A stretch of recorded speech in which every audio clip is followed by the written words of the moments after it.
Jangan lupa subscribe YouTube channel Metro TV News dan jangan lupa nyalakan notifikasinya. Sakaria K. SAG Muktamar NU. Sekarang langsung kita lihat ke Lampung, lokasi di mana terjadinya pemilihan Ketua Umum PBNU. Dr. Ridwan SPD MAP PCNU. Saat ini proses yang terjadi yang Anda saksikan di layar televisi Anda saat ini adalah proses penghitungan suara. Muhammad Ali Azhar Samosir PCNU Kabupaten Labuhan Batu, Di mana pemilik suara PCNU dari berbagai wilayah di tanah air Nusa Tenggara ya.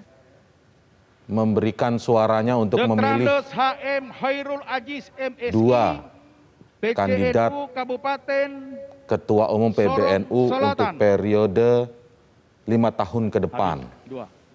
Alhamdulillah. Kita tahu ada Kiai Haji Yahya Stakuf dan Kiai Haji Agil Siraj yang menjadi kandidat dari Ketua Umum PBNU untuk 5 tahun ke depan. PCNU Kota Tebing Sebelumnya, Tinggi. agenda di Muktamar NU ini adalah pemilihan Rois Am PBNU dan sudah terpilih Kiai Haji Miftahul Akhyar yang terpilih sebagai Rois Am PBNU untuk periode 2021-2026. Kiai Haji Muhammad Hamim Holili PCNU Kabupaten Malang. Sejak dibuka Muhammad oleh Saleh SAG Presiden MPDI Jokowi ya 3 hari yang lalu, PCNU Kota Muktamar Kendari. memang berjalan tanpa henti dan Haji berlangsung Usman bahkan Puasa, hingga dini hari, SAG MPD, hingga subuh PCNU tadi masih terus berlangsung Kabupaten sampai dengan pagi ini. Arfak. Dan agenda kali ini adalah pemilihan Ketua Umum PBNU. Muhsin Rahak Bau, Muksin Rahak Bau PWNU Papua Barat. Ya, pemilik suara seperti ketahui untuk melakukan pemilihan Ketua Umum pengurus besar Nahdlatul Ulama Abdul Ghani adalah PCNU dilakukan secara Kabupaten voting Teluk dan pemilik suara Wondama. adalah pengurus cabang NU atau PCNU dari berbagai wilayah di tanah air. Dr. Andos Haji PCNU adalah Mujahidin MSI tingkat PCNU Kabupaten level Sambas. kota kabupaten. Ahmad Sementara untuk tingkat provinsi adalah Solehan, PWNU. PCNU Kota Depok. Muktamar ini memang menjadi atau diperhatikan menjadi Dr. muktamar yang Haji Abdul sangat Mu'in, strategis MHI, karena di PCNU periode Kota pemilihan Palu. kali ini nanti Abdul struktur Karim dari Mahfuz, PBNU atau struktur dari PCNU pengurus besar Kabupaten. Nahdlatul Ulama yang baru ini adalah pengurus yang akan membawa atau memberikan visi Kabupaten 1 Mesuji. abad dari Abdul Karim Nahdlatul Ulama. Mahfuz. Kita tahu bahwa Nahdlatul Ulama ini dibentuk pada Kiai tahun Haji Ahmad 1926 PCNU dan akan Kabupaten Rembang. berusia 100 tahun pada nanti 2026. Dr. Andos Kiai Haji Marzuki MAG PW.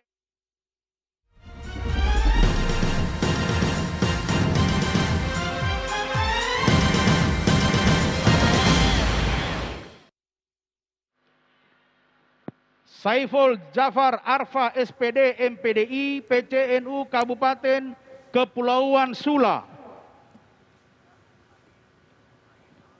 Abdullah SPDI Baik, PCNU pemirsa Anda saat ini Kabupaten menyaksikan breaking news Manggarai. pemilihan Ketua Umum PBNU bersama saya Indra Maulana. Dr. Andos K. Saat ini di layar Dimhari televisi MZ, Anda bisa Anda saksikan PCNU sedang berlangsungnya Kabupaten proses penghitungan suara Seluma. dalam agenda pemilihan Ketua Umum PBNU. Muktamar Dr. NU Andos sendiri yang H. dilaksanakan di Lampung Muhammad ini sudah Satar, dibuka sejak PCNU tanggal 19. Kabupaten Maksud kami pada tanggal Sarolangun. 3 hari yang lalu di Lampung Subianto. dibuka langsung oleh Presiden Jokowi membahas berbagai Kabupaten agenda. Pesisir Yang Selatan. terakhir pagi tadi adalah pemilihan Rois Am PBNU periode 2021-2026 dan kita sudah mengetahui hasilnya. Kiai Haji Miftahul Akhyar terpilih sebagai Rois Am PBNU 2021-2026. Dan saat ini adalah agenda pemilihan Ketua Umum PBNU. Kita tahu ada 2 kandidat, yaitu Kiai Haji Agil Siraj dan Kiai Haji Sudio Yahya PCNU Stakuf Kabupaten yang menjadi Waropen. kandidat dari Ketua Umum PBNU. Saat ini kita sudah tersambung dengan Direktur Eksekutif Parameter Politik Indonesia, Adi Prayitno. Selamat pagi. Assalamualaikum Mas Adi. Selamat pagi Mas Indra. Waalaikumsalam warahmatullahi wabarakatuh. Salam sehat ya Mas Adi. Nah ini kalau kita lihat agenda yang tanpa henti ini ya di Muktamar NU kali ini, Mas Adi melihat bagaimana dinamika di Muktamar kali ini yang disebut-sebut sebagai Muktamar paling strategis menjelang 100 tahun NU, Mas Adi? Ya, pertama memang Muktamar ini dilakukan secara maraton, mungkin supaya agenda-agendanya cepat selesai karena situasi lagi pandemi COVID. Yang kedua, memang Muktamar kali ini itu kalau mau jujur, memang relatif lebih semarak ketimbang Muktamar-Muktamar sebelumnya. Bahkan ada ledekan gitu bahwa Muktamar kali ini itu jauh lebih semarak ketimbang pemilihan Ketua Umum PKB yang penuh aklamasi. Oh begitu ya Mas Adi ya? Iya kan begitu memang kalau melihat kecenderungannya. PKB kemarin juga aklamasi kan gitu. Nah pemilihan Ketua Umum PBNU saat ini itu menjadi menarik karena ada beberapa hal ya Mas Indra. Pertama, memang sejak awal itu sudah terjadi perang narasi antara Kiai Said dengan Gus Yahya sebagai penantang. Misalnya Gus Yahya itu relatif ingin memposisikan NU kembali ke hitohnya sebagai sebuah gerakan civil society, jauh dari urusan politik kekuasaan, dan untuk 2024 kemungkinan tidak akan mencalonkan capres ataupun cawapres, kan begitu. Itu narasi politik yang dibangun oleh Gus Yahya sebagai bentuk kritik misalnya kepada PBNU di bawah kendali Kiai Said yang terlihat sangat mesra dan lengket dengan kekuasaan. Narasi-narasi politik itu terus berkembang. Misalnya ketika Muktamar, kedua figur itu sama-sama mengklaim sebagai pelanjut dan ingin menghidupkan kembali nafas-nafas dan nilai perjuangan Gus Dur. Itu kan perang narasi yang sampai sekarang menjelang pemilihan itu nggak selesai. Nah sekarang sudah pada tahap kunci sebenarnya, di mana para muktamirin, pemilik suara itu ingin menentukan kira-kira siapa yang leading. Dalam pemilihan bakal calon yang kita lihat bersama, misalnya ada 2 besar, di mana Gus Yahya itu mendapatkan suara mayoritas gitu ya, 327, agak sedikit jauh selisihnya dengan Kiai Said. Ini menurut saya satu potret di mana memang kekuatan politiknya sudah mulai terbaca, Mas. Kemungkinan mungkin akan ada nahkoda baru Ketua Umum PBNU ini sebagai suksesor Kiai Said ya. Kalau para pemilih Gus Yahya di pemilihan bakal calon ketum yang barusan selesai itu tidak ada yang masuk angin. Tidak ada yang masuk angin ya. Oke.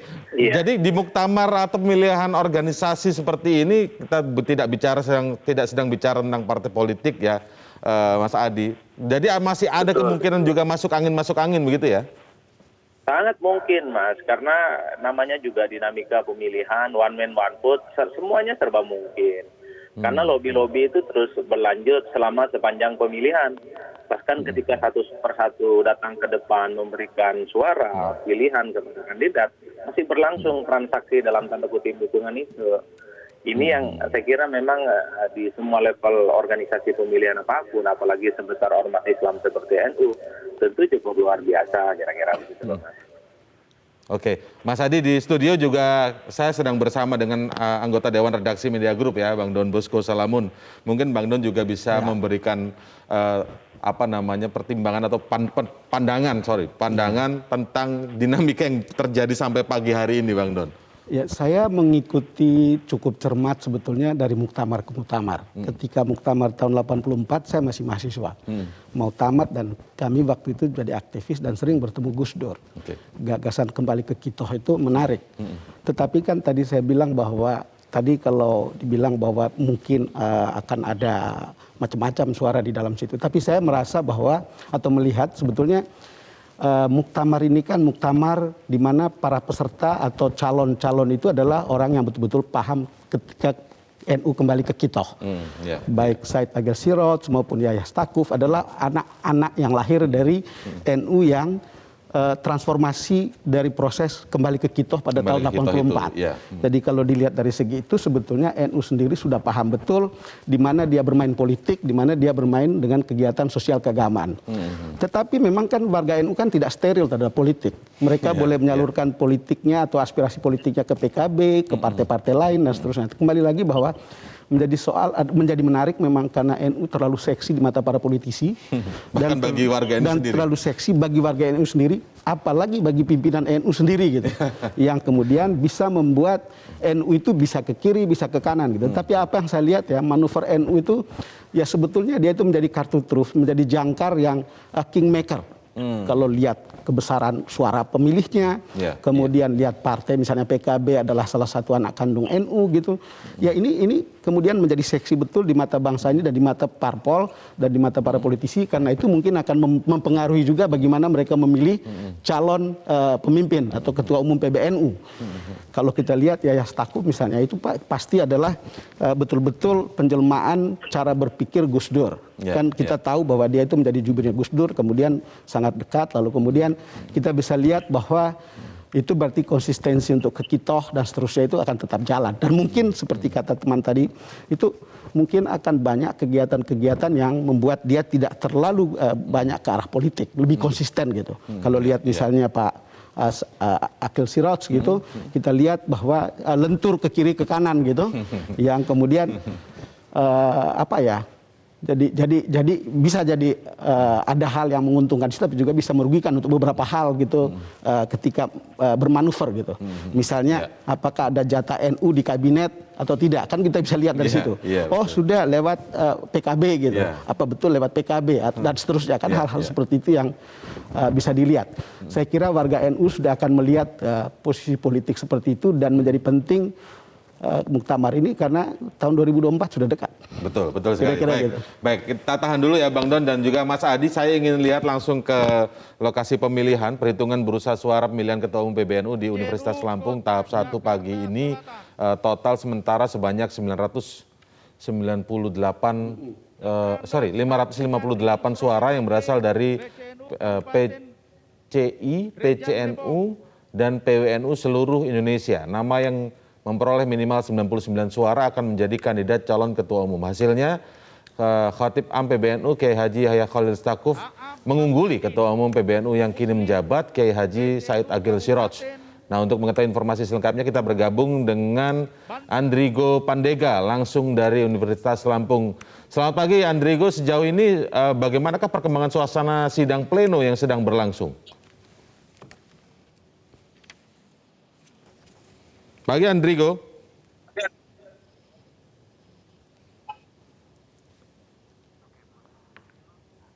Halo Andrigo, bisa mendengar suara saya Andrigo?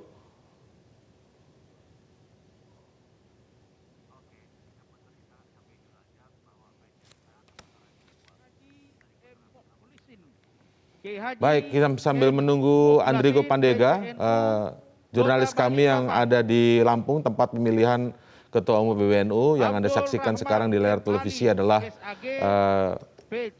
tahap kedua ya. Ini adalah sidang pleno. Informasinya adalah saat ini, sementara ini begitu, nama yang memperoleh minimal 99 suara akan menjadi kandidat calon Ketua Umum. Dan hasil sementara ini adalah Khatib Am PBNU Kiai Haji Yahya Khalil Stakuf mengungguli Ketua Umum PBNU yang kini menjabat Kiai Haji Said Agil Siroj. Saya kembali ke Mas Adi Prayitno. Mas Adi masih bersama saya, Mas Adi ya? Halo, Mas Adi? Iya, gimana Mas Indra? Ya, Mas Adi, ketika ada sebutan kembali ke Kitoh menjauhi politik kekuasaan, tapi Nahdlatul Ulama, apakah mungkin bisa benar-benar lepas dari segala macam akrobat politik seperti yang tadi mungkin digambarkan oleh Mas Adi, menjauhi politik kekuasaan, bicara high politik, politik kebangsaan, dan hanya di situ saja. Apakah itu mungkin, sangat mungkin terjadi, Mas Adi? Ya, saya kira sangat mungkin ya, Mas Indra, bahwa karena memang dalam sejarah perjuangan NU, memang relatif lebih tampak sebagai sebuah gerakan civil society ketimbang sebagai sebuah gerakan politik. Tapi pasca reformasi, ketika diaspora, pengurus-pengurus NU gitu ya, mulai dari daerah hingga pusat itu berpenetrasi ke politik, ke pengurus partai, itu secara tidak langsung memang NU tidak bisa dilepaskan dari politik.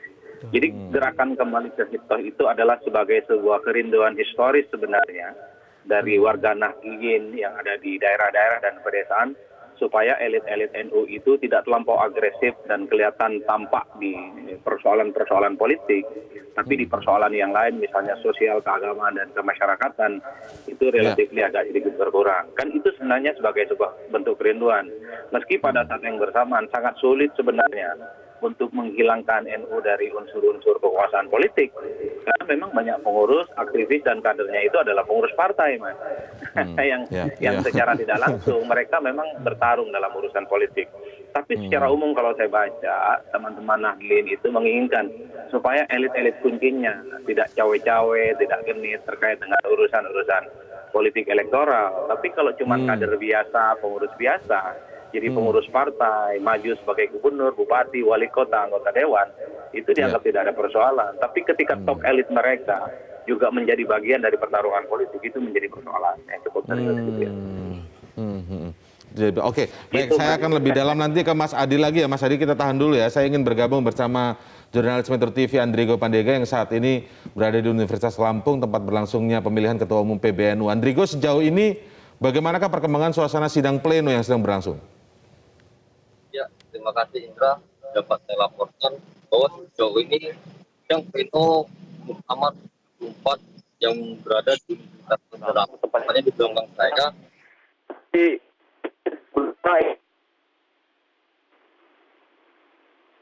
yang memperoleh minimal 99 suara yang akan menjadi kandidat calon ketua umum dengan hasilnya PBNU, yaitu Kiai Haji Yahya Khalil Stakuf yang mengungguli yang mengungguli ketua umum PBNU Said Akil Mukhtar.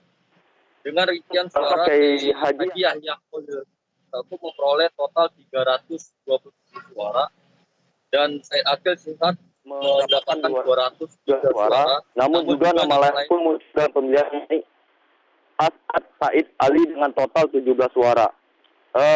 Marzuki Mustam dan Ram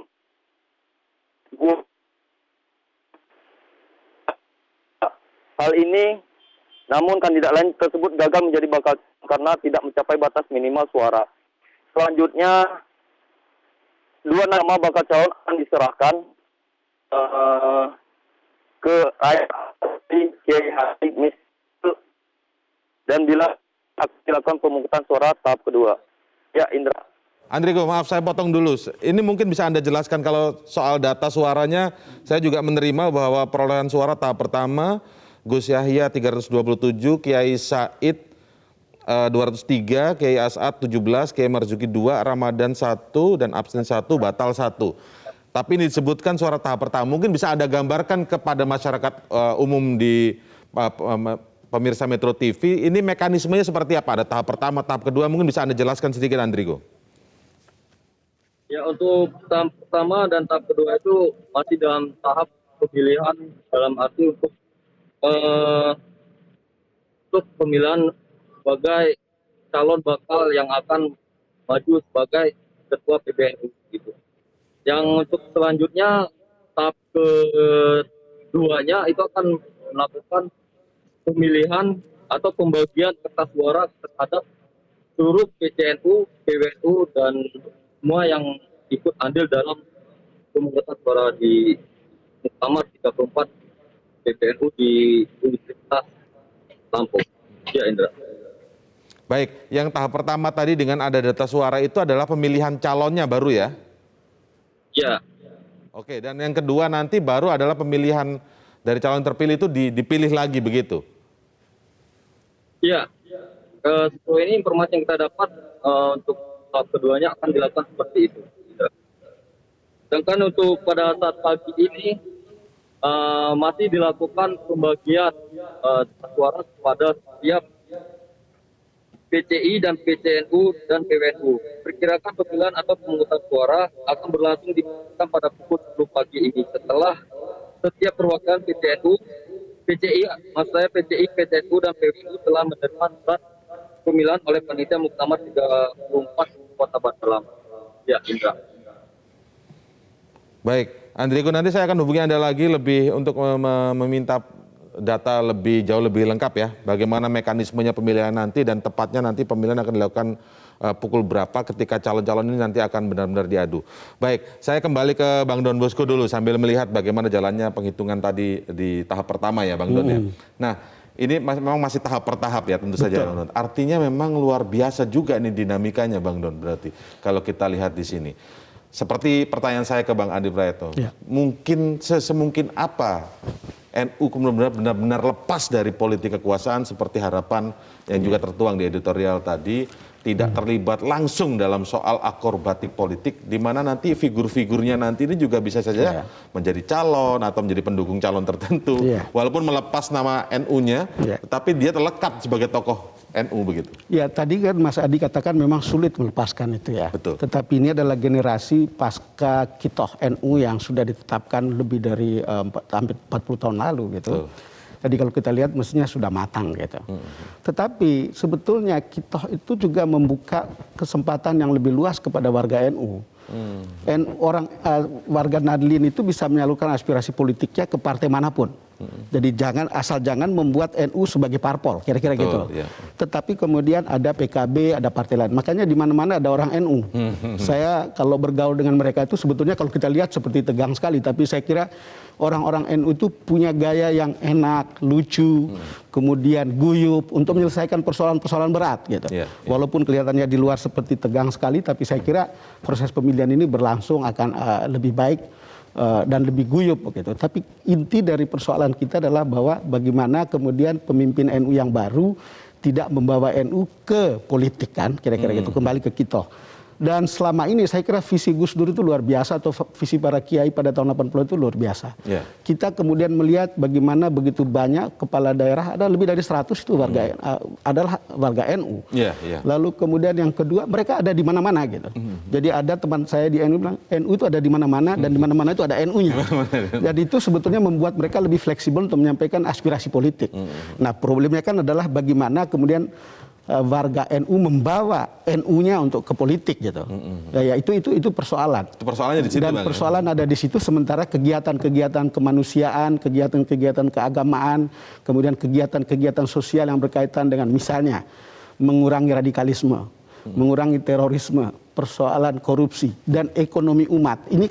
Ini kan persoalan-persoalan yang harus diselesaikan oleh pemimpin NU yang bakal terpilih gitu. Kemudian kita bicara soal yang tadi kita bicara soal tantangan abad ini, abad global yang sebetulnya bukan suatu hal yang teoretik, itu sudah sampai di dusun-dusun. Kita itu sudah menjadi warga kampung global dan itu ada di ujung jari kita, ada di smartphone. Nah, bagaimana kemudian mentransformasi menuju abad global ini, di mana kemudian warga NU dibawa ke mindset baru, ke paradigma baru untuk melihat ini semua dan kemudian ikut berenang di dalam lautan revolusi infotech dan mungkin juga akan ada revolusi biotech yang kemudian mungkin akan mengubah bagaimana cara pesantren dididik, bagaimana perubahan cara pendekatan kepada akar rumput dan seterusnya. Kira-kira begitu, Indra. Ya, baik. Ini komprehensif sekali jawaban Bang Don sampai ke soal bagaimana infotech dan kemudian revolusi biotech. Tapi sebelum lari ke sana lebih dalam lagi, Bang Don, kalau boleh saya masih melihat soal bagaimana dia menjaga jarak dengan politik kekuasaan, tidak akrobatik politik, tapi bukan berarti juga apolitis ya, Bang Don. Tidak apolitis. Tidak apolitis. Dan saya kira warga negara yang baik itu jangan apolitis. Betul. Dan NU sebetulnya dengan dengan kembali ke Kitoh justru lebih politis gitu. Hanya tidak boleh you menggunakan NU sebagai kendaraan, sebagai sebuah organisasi, sebagai partai politik. Tantangannya di situ ya. Tapi you berada di mana-mana saja. Lalu kemudian jaga jarak. Jaga jarak yang sama terhadap partai politik, tapi menurut saya bukan soal jaraknya sama. Tapi bagaimana value NU yang soal keberagaman, kebangsaan, Pancasila dan seterusnya itu dia bisa menularkan itu ke partai manapun melalui kader-kadernya. Lalu kemudian jadilah NU itu sebagai jangkar seperti headline media Indonesia, jangkar keseimbangan NKRI. soal NKRI. Kira-kira begitu. Baik, Bang Don, kita lanjutkan breaking news setelah jeda ya. Tetaplah bersama kami. Breaking news akan segera kembali.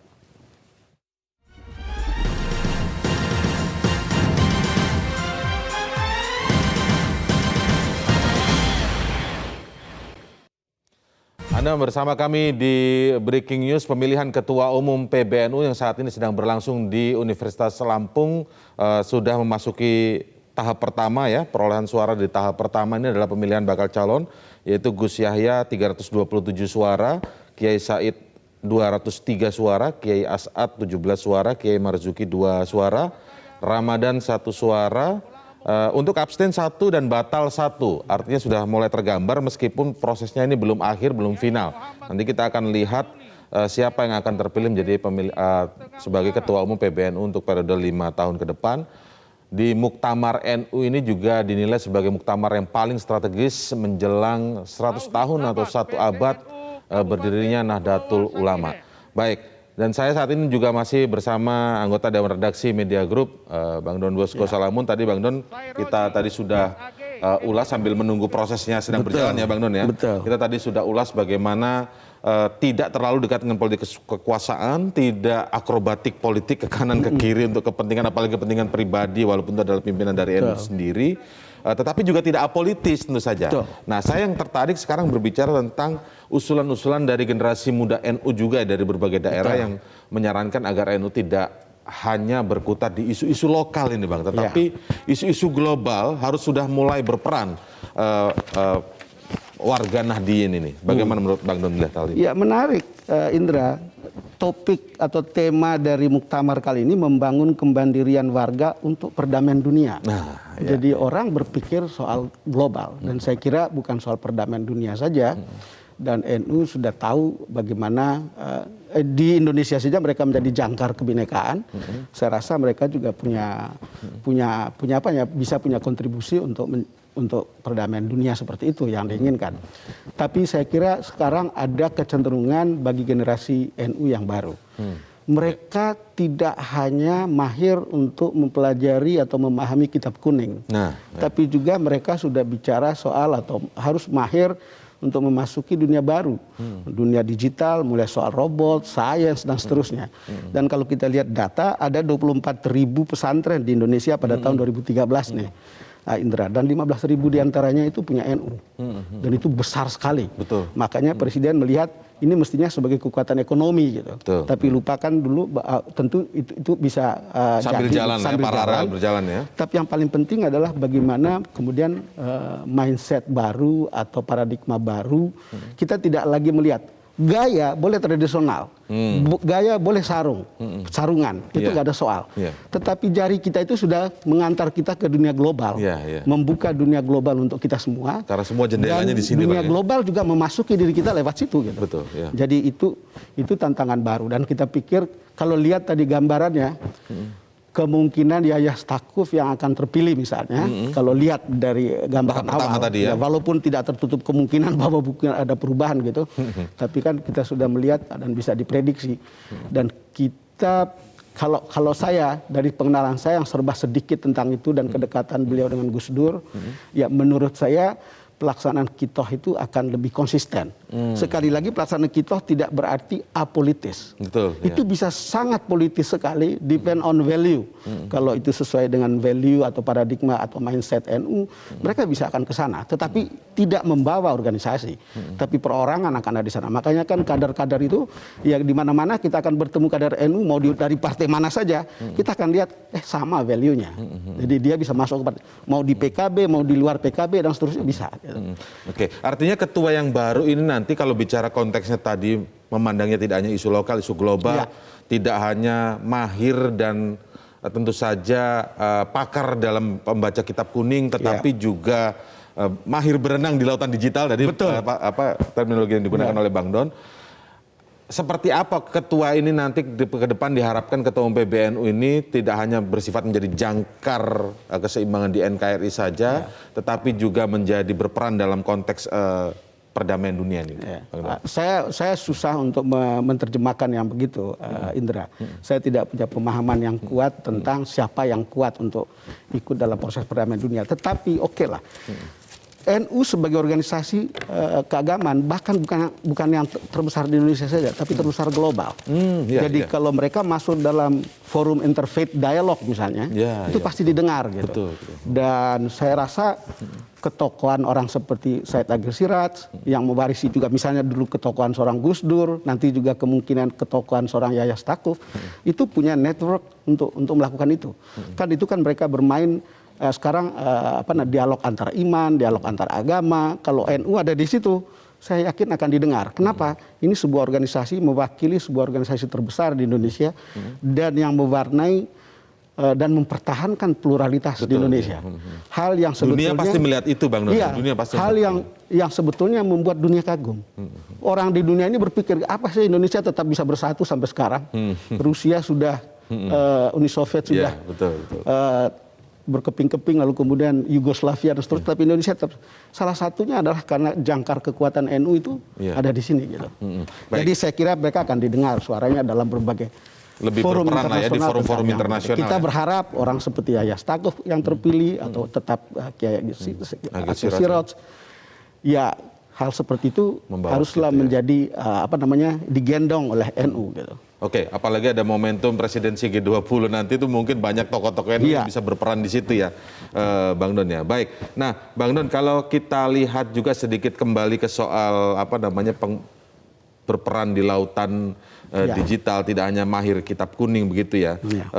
Bagaimana melihat potensi ini atau paling tidak dalam konteks pengembangan pesantren-pesantren tadi, supaya mungkin pesantren itu jauh lebih punya sistem yang baik atau seperti apa misalnya, Bang? Sederhananya mungkin bisa dikatakan begini, Indra. NU itu membutuhkan seorang Nadiem Makarim. Kira-kira ya, sederhananya begitu. Kalau NU punya orang satu atau dua saja seperti Nadiem Makarim di misalnya taruhlah yang pegang Departemen Pendidikannya, menurut saya itu akan mudah terbawa. Toh ini juga bukan dunia baru untuk sistem pendidikan kita sekarang setelah Nadiem menjadi Mendikbud. Semua orang sudah tahu belajar daring, semua orang sudah tahu bagaimana dan sudah sudah digital friendly. Nah sekarang tinggal membawa itu ke level yang lebih grassroots. Dan ya mungkin kata saya yang sederhana begitu, kalau bisa ada Nadiem Makarim yang ada di NU untuk kemudian bisa membawa pesantren-pesantren atau pendidikan atau akar rumput di situ itu bisa berenang di lautan digital dan bahkan menjadi orang yang terdepan. Dari sarungan tetapi actionnya adalah action lokal, tetapi juga bervisi global, gitu. Oke, baik. Nah sambil kita lihat di lokasi nanti juga kita akan menunggu jurnalis Metro TV yang akan melaporkan langsung dari lokasi pemilihan Ketua Umum PBNU dalam rangkaian acara Muktamar NU ya di Lampung ini. Sekarang ini yang Anda saksikan di layar televisi adalah menuju ke tahap kedua. Jadi saat ini para pemilik suara PCNU, PCI maupun PWNU melakukan pengambilan surat suara ya dari bakal calon yang sudah mengumpulkan suara sebelumnya. Jadi kalau dari data yang kami terima saat ini dari perolehan suara tahap pertama yaitu pemilihan bakal calon Gus Yahya atau Kiai Haji Yahya Khalil Stakuf adalah 327, kemudian Ketua Umum PBNU saat ini yang masih menjabat begitu yaitu Kiai Haji Said Agil Siraj 203 suara, kemudian ada Kiai As'ad ini pernah menjabat juga sebagai Wakil Ketua Umum PBNU ya, mendapatkan 17 suara, kemudian Kiai Marzuki 2 suara, Ramadan 1 suara, abstain 1, batal 1. Nah ini kita akan menunggu nanti ke tahap kedua setelah proses pengambilan surat suara oleh para pemilik suara yaitu dari PCI, PCNU, dan juga PWNU. Sambil kita menunggu laporan dari jurnalis kami yang ada di sana saat ini. Saya masih mengulasnya dengan Bang Don nih. Bang Don, ya. Kalau kita lihat lagi nih sekarang soal beberapa waktu terakhir ketika setelah pemilihan presiden ya.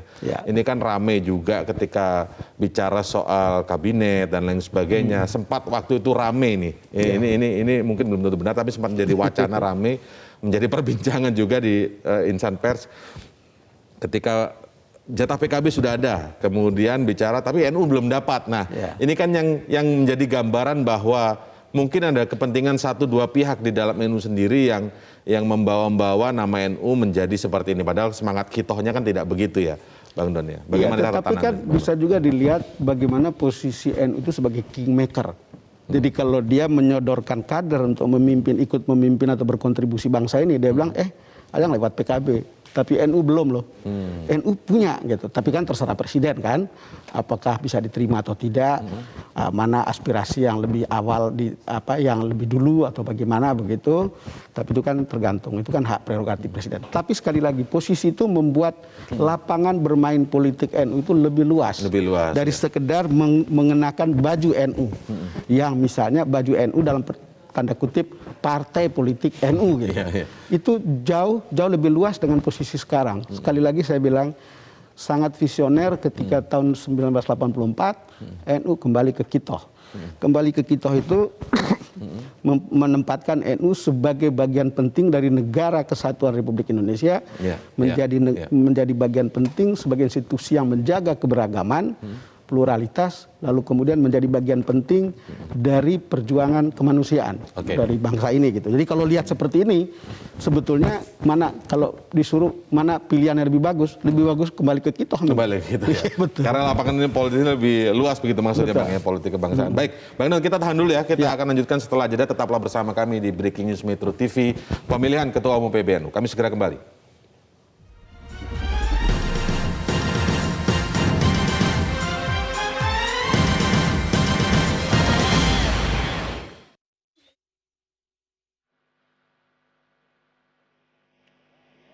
Ada saya panggil tadi. Ini nih. Atau ada yang sudah ambil? Tukaran. Ada, saya yang panggil. Coba lihat sana kalau bukan sana ya. Pak Supriyadi. Pak Koma sana ini. Coba lihat sama Bapak itu. Baik, Anda kembali menyaksikan Breaking News Metro TV, pemilihan Ketua Umum PBNU yang saat ini berlangsung di Universitas Lampung. Ini adalah rangkaian dari Muktamar NU yang dibuka sejak 3 hari lalu, dan agenda pagi ini atau sejak subuh tadi adalah pemilihan Ketua Umum PBNU. Kita sudah melihat hasil di pemilihan tahap pertama. Apa itu pemilihan tahap pertama? Di tahap pertama adalah pemilihan bakal calon Ketua Umum PBNU. Ada 2 nama yang memiliki suara cukup signifikan, yakni mencapai 300 suara. Gus Yahya mencapai 300 suara, kemudian di bawahnya ada Ketua Umum PBNU saat ini sedang menjabat, Kiai Haji Said Agil Siroj dengan 200-an suara. Tapi ini baru tahap pertama, pemilihan bakal calon Ketua Umum PBNU. Nah, di tahap kedua nanti baru akan ada pemilihan calon yang telah terpilih tadi, siapakah yang akan nanti benar-benar menjadi Ketua Umum PBNU untuk periode 5 tahun ke depan.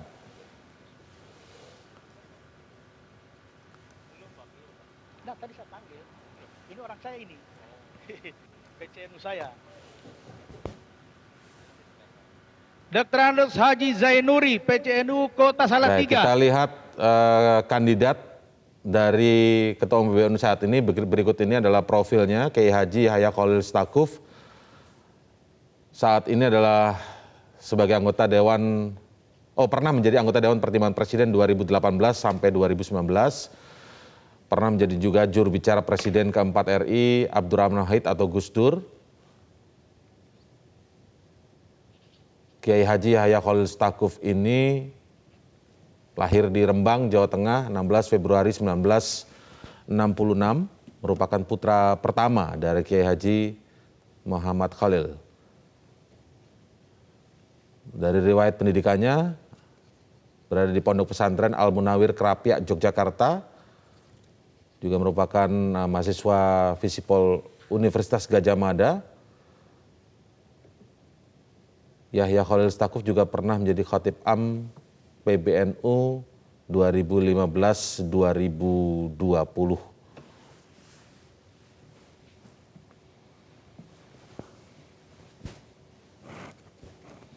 Calon yang lain yang saat ini menjabat sebagai Ketua Umum PBNU yaitu Kiai Haji Said Akil Siraj, akrab dipanggil Kang Said ini oleh para Nahdliyin, atau Kiai Said juga. Lahir di Cirebon, Jawa Barat, 3 Juli 1953, merupakan putra kedua pendiri Pondok Pesantren Kempek, Cirebon, Kiai Haji Akil Siraj. Nah, karirnya adalah saat ini menjabat sebagai Komisaris Utama PT Kereta Api Indonesia, atau PT KAI. Pernah menempuh pendidikan di Ponpes Lirboyo, ini adalah ponpes yang besar. Kemudian di Pondok Pesantren Al-Munawir Krapyak, Yogyakarta, dari tahun 72 hingga 75. Ini sama dengan Gus Yahya tadi ya, Kiai Haji Said Akil Siraj. Bang Don, kalau kita lihat profil kedua calon ini yang memperoleh ratusan suara tadi ya di tahap pertama, mungkin kita bedah dari Gus Yahya dulu ya. Ini menarik juga karena memang merupakan saudara kandung dari Menteri Agama saat ini ya, Bang Don. Catatan Anda seperti apa kalau melihat Gus Yahya, sosok Gus Yahya ini, Bang Don? Iya, yang pertama kita akan lihat bagaimana cara berpikir atau mindset Gus Dur akan diterjemahkan oleh seorang Gus Yahya. Iya. Gitu, karena dia dekat bertahun-tahun bersama kan. Lalu yang kedua memang akan sangat menarik kalau Gus Yahya menjadi ketua PBNU, lalu kemudian adiknya yang adalah Yakut Khalil Khumas, seorang menteri agama gitu. Kita akan lihat seperti apa link di antara keduanya dan apakah itu akan memberi warna baru kepada NU atau apa seberapa besar pengaruhnya pada kemajuan NU gitu. Tapi saya yakin ini tidak akan, ya kita berharap ini kemudian tidak boleh terjerumus dalam KKN gitu, karena hal-hal seperti itu kan bisa terjadi. Tapi saya kira kita berharap seperti itu. Dan saya percaya kalau lihat perjalanan seorang Gus Yahya yang sederhana, kita mungkin tidak akan berpikir bahwa ada sesuatu yang menyimpang atau menyeleweng atau ber-KKN misalnya dengan adiknya gitu. Tetapi kan tetap saja harus dilihat, ya kita belum tahu gitu ya. Tapi ini kembali lagi kalau kita lihat misalnya, cara berpikir Gus Dur, karena ini juga termasuk kelompok Gus Durian kan. Jadi kita akan lihat warna baru dalam cara berpikir atau warna baru dalam cara membimbing warga Nahdliyin, mungkin akan terlihat dari Gus Yahya ini gitu. Kita lihat bagaimana Gus Dur kan memimpin NU itu dari 84 sampai 98. Jadi waktunya jauh dan waktu yang cukup untuk menanamkan kepada warga NU tentang nilai dan kemudian kembali ke kitoh gitu. Kemudian Pak Kiai Akil Siraj kan 10 tahun. Jadi sebetulnya juga waktu yang cukup lama gitu. Nah, Gus Yahya mungkin akan mewarisi sebagian dari cara Gus Dur untuk kemudian bisa bagaimana pemikiran-pemikiran baru atau pemikiran-pemikiran humanis yang dulu ada di Gus Dur, pemikiran-pemikiran plural, keanekaragaman mungkin akan lebih decisive ya. Mungkin ya, saya juga tidak bisa memastikan seperti itu, tapi asumsi kita kan NU itu sudah jelas garisnya dia akan ada di rel mana, untuk kemudian bagaimana cara membawa warganya, lalu kemudian bagaimana cara warganya berdiri di dalam keberagaman bangsa ini, lalu kemudian satu hal yang kemudian tetap dipegang mulai dari Gus Dur, kemudian Said Akil, lalu kemudian ke depan itu adalah posisinya betul-betul sebagai jangkar kebangsaan kita gitu. Jadi saya yakin itu akan ada di Gus Yahya. Bicara soal politik kebangsaan ini, posisi NU di situ juga dianggap sangat berkontribusi besar, makanya kemudian ada pernyataan juga dari Romo Beni kalau tidak salah ya, yang menyatakan kita harus berterima kasih dengan NU. Betul. Tapi dalam konteks ini pernahkah Bang Don dalam perjalanannya setelah pernyataan kembali ke Kito tahun 80-an itu, kembali ke Kito 1926, apakah pernah selama perjalanan politik kebangsaan ini, NU ini kemudian dibawa menjadi alat bargaining untuk posisi tertentu? Ya sebetulnya bargaining sih boleh saja gitu. Tetapi kan kita sebetulnya sudah lihat, kalau kamu mau berpolitik, kita sudah siapkan wadahnya, namanya PKB yang adalah juga, tapi PKB juga harus menjadi partai yang inklusif begitu.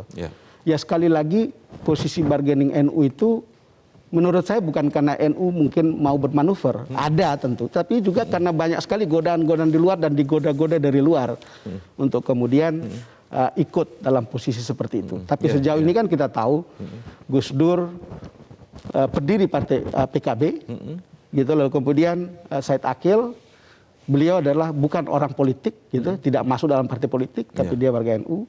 Saya rasa Gus Yahya juga akan sama, gitu. Tapi kalau bargaining itu sekali lagi posisi NU ini, posisi ini ya sekali lagi kalau kita mau lihat ya, kita berharap bargaining itu ditujukan untuk politik kebangsaan, bukan lagi untuk kekuasaan. Karena untuk kekuasaan ada partai-partai gitu mereka kalau mau. Tapi ini untuk high politik itu mereka itu harus ada di NU gitu untuk melakukan itu gitu. Baik, Bang Don, kita kembali break dulu ya sebelum melanjutkan breaking news pada kali ini pemilihan Ketua Umum PBNU. Tetaplah bersama kami akan segera kembali.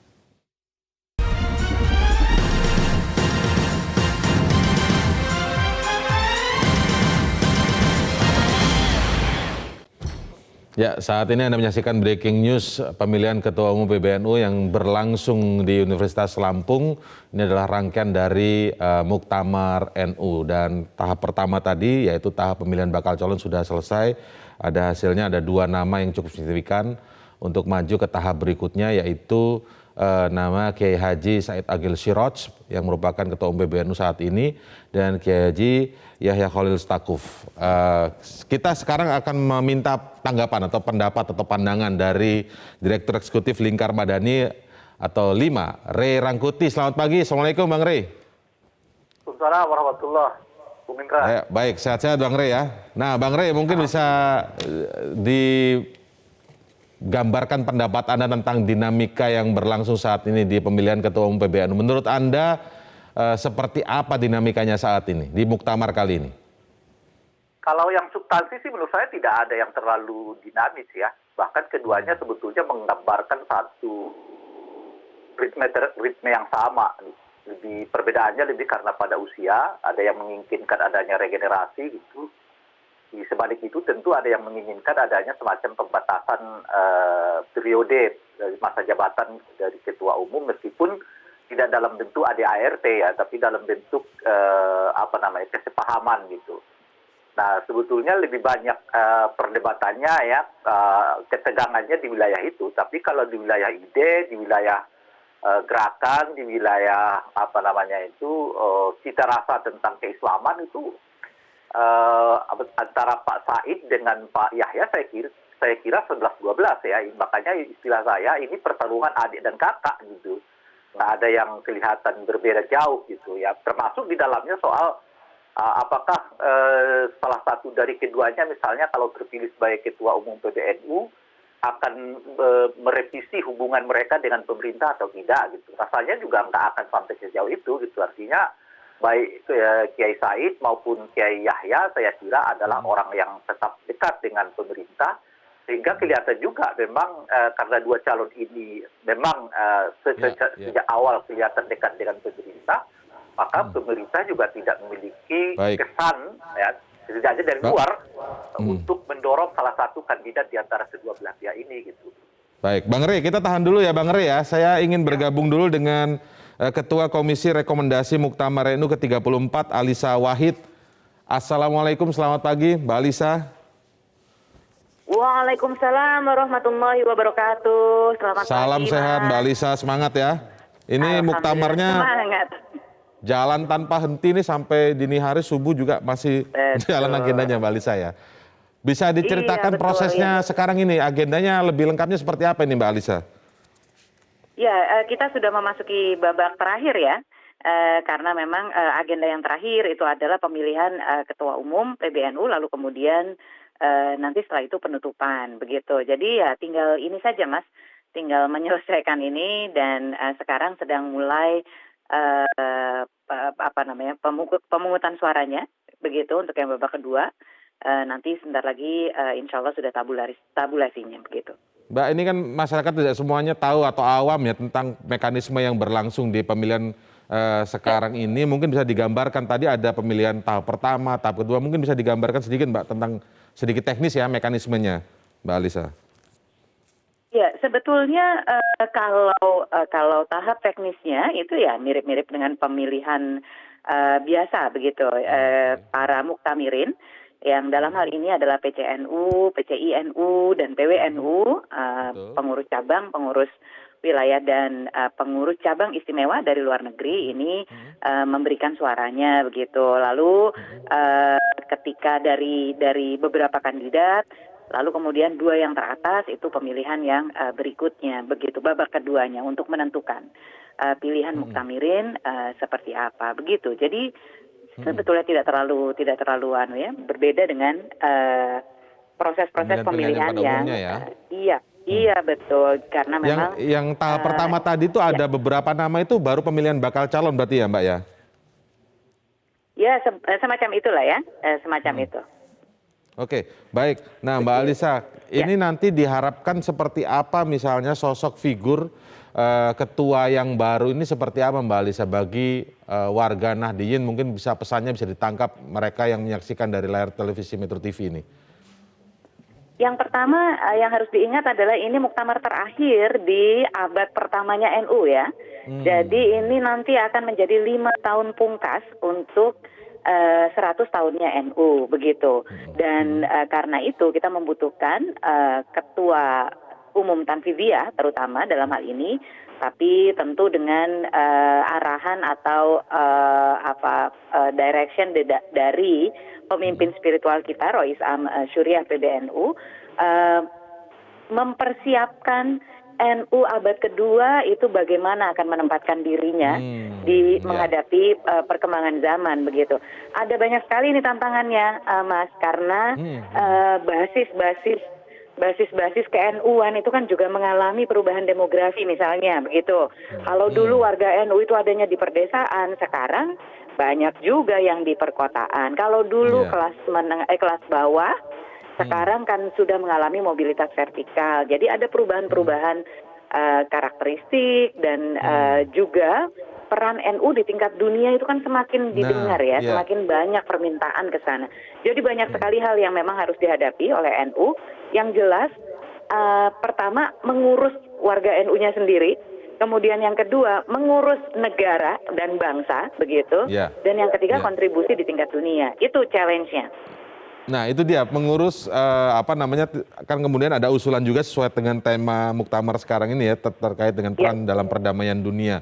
Mengurus juga tidak hanya fokus ke isu-isu lokal, tapi lebih kepada juga berperan di isu global begitu ya. Nah, yang ingin diketahui warga ini, jadi karakter pemimpinnya, ketuanya itu seperti apa? Kan kalau soal menjadi jangkar penyeimbang di NKRI, pluralisme dan lain sebagainya, itu sudah tidak terbantahkan lagi lah kalau NU perannya lebih besar dan perannya sangat besar dan banyak yang berterima kasih atas posisi NU terkait dengan hal ini.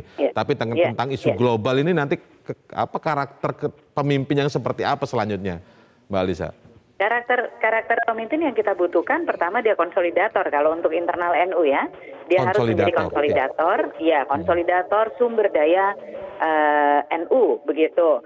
Lalu kemudian yang kedua dia juga perlu menjadi pemimpin bagi umat Islam di Indonesia begitu, mengambil posisi kepemimpinan umat Islam di Indonesia. Itu penting karena bagaimanapun NU adalah jam'iyah yang warganya itu terbesar di tanah air. Nah, yang ketiga dalam konteks global, maka kebutuhan untuk mendapatkan pemimpin yang terbuka, lentur, kemudian mampu membangun jejaring di tingkat internasional menjadi sangat penting. Begitu, karena kita lihat wajah Islam di dunia ini kan masih diwarnai spektrum yang sangat besar begitu. Jadi kita membutuhkan NU menjadi kemudian wajah Islam dunia masa depan, Islam yang masyarakat Islam yang hidup di dalam dunia yang heterogen, masyarakat Islam yang siap untuk hidup bersama dengan elemen dunia yang lain, dan prinsip Ahlus Sunnah wal Jamaah An-Nahdiyah. Jadi yang tasamuh, tawasud, tawazun itu terutama, dan i'tidal itu harus dihidupkan oleh pemimpin NU, karena ini yang akan menjadi modal NU berbicara di tingkat peradaban dunia. Oke, baik. Sekarang ini peran dari PCI itu seperti apa ya Mbak Alisa? Kalau konteksnya kita sedang bicara peran ini di dalam isu global supaya bisa berbicara lebih besar, lebih jauh, lebih berdampak. Nah sekarang ini kan pasti NU punya juga cabang istimewa yang artinya di luar negeri ya. Betul. Perannya, kiprahnya kayak apa sejauh ini Mbak Alisa? PCI itu. Sejauh jadi 10 tahun terakhir ini terutama itu kan memang istilahnya pangkalan Nahdiyin di luar negeri itu sekarang membanyak ya, jumlahnya semakin banyak. Lalu 5 tahun terakhir itu mulai berkiprah untuk mengkonsolidasikan warga NU-nya di lingkungannya masing-masing, misalnya di Amerika Serikat dan Kanada, Australia, New Zealand, dan berbagai negara yang lain begitu. Sekarang misalnya masjid-masjid Indonesia atau masjid-masjid NU di luar negeri itu semakin banyak. Itu yang kedua. Nah sekarang saatnya nanti di kepengurusan yang berikutnya ini, PCI NU dan diaspora Nahdiyin di tingkat global itu mengambil peran yang lebih aktif lagi untuk menjadi duta Islam Indonesia itu. Begitu. Jadi ini nanti butuh bekerja sama dengan pemerintah Indonesia yang kita tahu juga sedang melakukan diplomasi Islam Indonesia. Itu yang kemarin salah satu poin rekomendasi kita, Mas. Jadi kita meminta pemerintah Indonesia untuk melalui kedubes-kedubes di seluruh dunia ini memanfaatkan kehadiran PCI NU itu sebagai duta Islam Indonesia, Islam Nusantara, sebagai tawaran localizing Islam bagi tingkat dunia, begitu. Localizing Islam. Localizing Islam. Jadi berangkat dari model Islam Indonesia yang sangat mengakar di kearifan lokal Indonesia. Kita mengharapkan nanti akan kita melihat Islam Senegal, Islam Tiongkok, Islam Selandia Baru, Islam yang punya kekhasan Selandia Barunya dan lain-lain. Nah itu modelnya adalah Islam Indonesia begitu. Oke, Mbak, tapi ini tidak kemudian nanti memantik, misalnya kan sempat ramai juga menjadi kontroversi sedikit kalau tidak salah ya sebagai pengamatan media ini Mbak, istilah Islam Nusantara dan lain sebagainya, ketika itu dibawa ke negara lain, apakah itu akan menjadi sorotan atau NU tidak perlu memandang itu, perdebatan itu? NU itu sudah terbiasa ya Mas dengan perbedaan pandangan ya. Itu jadi karena tasamuh itu di NU berangkat dari penerimaan terhadap mazhab yang 4 itu. Jadi kalau istilah anak zaman sekarang woles lah kalau ada pandangan-pandangan seperti itu. NU perlu punya tawaran dan NU memberikan tawaran itu dengan bukti ratusan tahun ini keislaman di Indonesia begitu. Jadi kalau ada yang berbeda pandangan ya biasa gitu aja kok repot. Biasa. Gitu aja kok repot gitu ya Mbak Alisa ya. Oke, Mbak Alisa terima kasih, semoga sukses ini nanti di babak terakhir. Pemilihan Ketua Umum PBNU, terima kasih. Assalamualaikum Mbak Alisa Wahid. Waalaikumsalam warahmatullahi wabarakatuh. Ya, yang menjabat sebagai Ketua Komisi Rekomendasi di Muktamar NU ke-34 ini. Seperti biasa nanti ini kan masih dalam disebutkan Mbak Alisa tadi adalah tahap akhir untuk pemilihan Ketua Umum PBNU. Ada kriteria yang digambarkan bagaimana Ketua Umum PBNU yang dibutuhkan untuk periode 5 tahun ke depan, apalagi ini adalah muktamar terakhir di abad pertama Nahdlatul Ulama sejak didirikan di 1926. Kita akan lihat kembali ke lokasi pemilihan Ketua Umum PBNU melalui jurnalis kami yang ada di sana, Andrigo Pandega. Andrigo, bisa digambarkan sekarang ini agenda apa yang sedang berlangsung? Apakah masih pengambilan surat suara dari pemilik suara PCI, PCNU maupun PWNU se-Indonesia, atau sudah mulai pemungutan suara untuk kandidat yang menang di tahap pertama tadi? Sambil menunggu persiapan teknisnya dulu.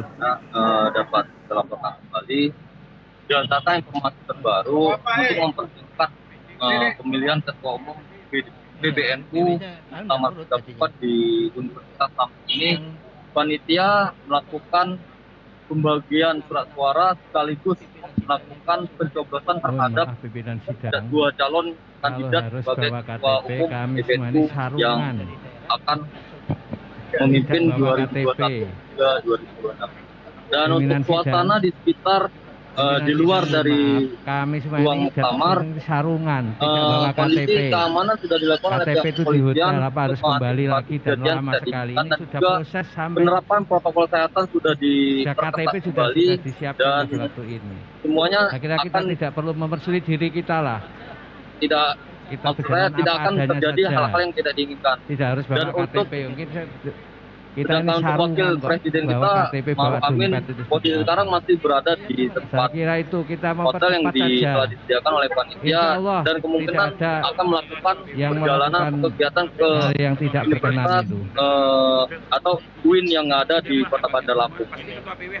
Ya, Indra.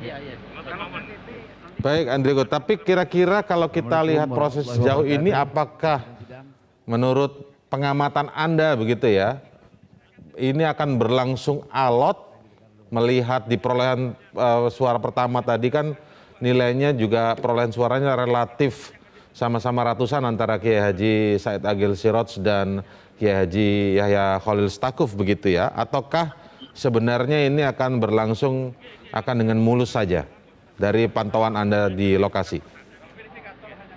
Kalau dilihat dari suasana di luar dari pemilihan, para pendukung dari kedua kubu tidak ada sedikit pun yang terjadi bentrok atau ketersinggungan, namun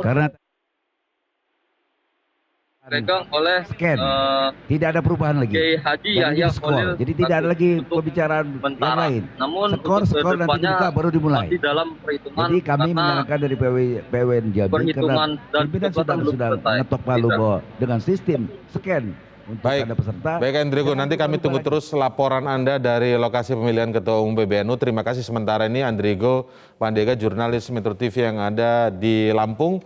Saya sedikit kembali ke Bang Rey. Bang Rey Rangkuti, kalau kita lihat, saya boleh sedikit tarik ya Bang Rey ya, karena kan kiprah NU tidak mungkin juga akan terhindarkan dari politik, walaupun kita bicaranya adalah high politik, politik elektoral pasti juga akan ada sentuhannya di situ. Sistem politik kita ini kan one man, one vote, one value, sehingga kemudian dampaknya adalah organisasi-organisasi besar, salah satunya adalah NU, pasti akan menjadi seksi. Di situ dilihatnya oleh para politisi adalah ladang suara. Berbagai organisasi lain juga akan dilihat seperti itu, bahkan juga dimanfaatkan oleh politisinya. Nah, menurut Anda dengan hal seperti ini, apakah kemudian rentan sebenarnya dimanfaatkan dalam konteks kepentingan-kepentingan politik praktis bagi para tokoh-tokoh NU di dalamnya itu sendiri, walaupun dengan membawa atau tidak membawa nama NU, yang kemudian jadi alat bargain politik kepentingan pribadi begitu, Bang Rey? Kalau itu kan tidak baru ya Bung Indra. Memang tradisi NU itu selalu setiap menjelang pelaksanaan pemilu sejak dari dahulu saya kira ya, khususnya apalagi setelah mereka tidak lagi menjelma sebagai partai politik resmi ya. Nah itu selalu memang menjadi daya tarik, ya, daya magnet bagi para politisi, karena tidak bisa dipungkiri satu-satunya ormas dengan jumlah massa yang begitu banyak di Indonesia itu di luar Muhammadiyah adalah NU. Dengan begitu daya magnetnya, daya majunya terhadap pelaksanaan politik ya itu begitu besar gitu. Dalam konteks itulah tadi misalnya saya mengatakan kedua tokoh ini untuk selera politik pun sebetulnya hampir sama 11-12 ya. Khususnya kalau berhadapan dengan pemerintah yang berkuasa saat ini ya. Kedua-duanya sebetulnya memiliki kedekatan dengan jalurnya masing-masing. Yahya Stakuf seperti kita ketahui kan selain Wasipres, adik beliau juga masih menjabat sebagai Menteri Agama saat ini kan. Pak Said juga begitu, dekat dengan Pak Jokowi bahkan sejak Pilkada 2017 yang lalu ya, sampai ke Pilpres 2019 sampai kepada yang sekarang ini. Kita ingat misalnya salah satu ormas yang paling Bang Rey. cepat ya menyatakan tindak penggalangan massa 212 di Monas saat itu yang merespon secara negatif itu adalah NU. Oke, baik, terima kasih Bang Ray Rangkuti. Nanti kita akan lihat perkembangannya dari lokasi pemilihan Ketua Umum PBNU. Terima kasih sementara ini telah bergabung bersama kami di Breaking News. Sekarang mungkin konklusi sedikit dari Bang Don Bosco Salamun tentang tadi digambarkan Mbak Alisa apa yang akan dilakukan ke depan. Ini menurut saya luar biasa. Ada localizing Islam negara. Perannya tidak hanya berhenti di dalam negeri, ke luar negerinya pun, di dunia pun terlihat jelas ini sudah visi misinya. Bang Don. Ya, kita datang dengan cara berpikir bahwa NU itu sebuah organisasi besar, sangat besar, Indra. Jadi kita berharap banyak kepada kiprah NU.